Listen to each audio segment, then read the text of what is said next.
Hi, my name is Michelle Smith. I'm an educator down in Perry Township Middle School.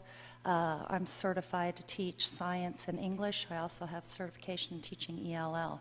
I've got 2 undergraduate degrees, Bachelor's of Science in both of them, a Bachelor of Science in Education, a Bachelor of Science in Science, as well as a Master of Science in Teaching and Effective Leadership. I just want to let you guys know what it's like to be an educator in the schools. Out of the 104 students I have, 64% of them are EL, 36% are special ed, 12% have medical disabilities, and all 104 of those are in intensive math and English intervention programs because they weren't able to perform on the I-STEP as the state would like them to perform. These kids are more than just a number, and I feel it's my civic responsibility to advocate for them. I have an issue. You're rating my teacher effectiveness with students who come to the school with more than just a desire to learn, yet you expect them to sit down and focus on an exam that has no bearing on their real scheme in life. I've had students that have been shot, strangled, tortured, beaten, starved, and burned.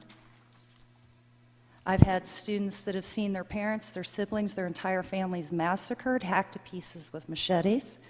I've had students who fled their country with only the clothes they were wearing when they were attacked by rebel forces. Students who were raped, physically dismembered, or altered simply because they were born female.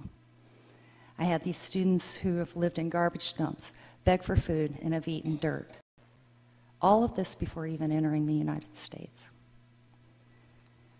I've had students living in automobiles, homeless shelters, tents, and on the streets and under doorways. Students living in foster care with grandparents, cousins, older siblings because their parents never came home. I have students whose only source of food is the meager breakfast and lunch that is served by our school. I have students who have walked to the school in 15-degree weather wearing nothing but jeans and a t-shirt because they don't have a coat or winter shoes. This is all outside of the school building before they enter the classroom. This sort of thing is a daily occurrence in my life, where I work and where I've worked. It's always something, and usually something you don't see coming, and you can't plan for. If you want to know why we need so many staff members in this school, we need those people to help us with children that have these sort of problems.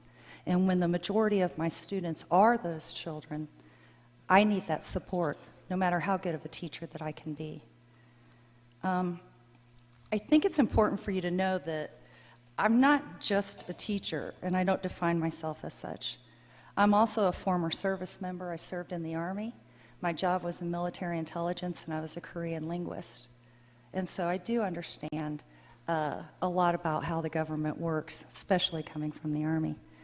I have a problem with what we're doing with our public education funds, because in private schools, or unlike in private schools, public educators have to accept, appreciate, and educate each and every student who walks through the door. Public educators will not, cannot turn away students because of pre-existing conditions, behavioral, social disabilities, lack of money, lack of family connections, lack of power, political power, lack of academic skills and a background or cultural knowledge, lack of internal desire to learn, lack of external desire to learn. They don't speak the language or are physically or mentally challenged. You can always find fault with public entities, but you as a legislative body should be the last ones to cast the stones, because you are the ones that have created these policies. And whether or not we see this short term, we will see this long term.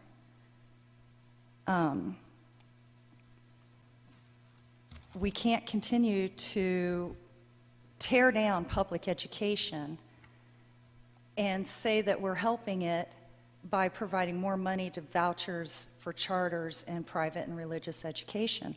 That doesn't serve the public in any way. It only serves private individuals. And from the sounds of it, only 6% of the state is getting this gross amount of attention and money and direction and support, whereas those of us that are in the public education sector, and I mean public school for all students, are being beaten down nonstop. I'm well educated, I'm very intelligent, and I purposefully chose to go into education because I see education as living democracy. And I don't see it as a means to an end. I see it as a lifelong progression and a lifelong exploration. But when we spend all of our time testing our students, and I have no time in the instruction room, and I'm being rated and evaluated on these 19 different things 4 times a year for 45 minutes, and then you're going to apply my students' test scores to that and rate me as an effective, ineffective, or whatever teacher, it's not the right way to go, and it's not democracy. I don't appreciate it. And you're going to lose more people like me, and it's not to threaten or anything, but I don't know how much longer I can stand here and allow my political representatives deprofessionalize something that I truly believe is one of the cornerstones and foundations of our democracy. Thank you very much. Yes, thank you very much.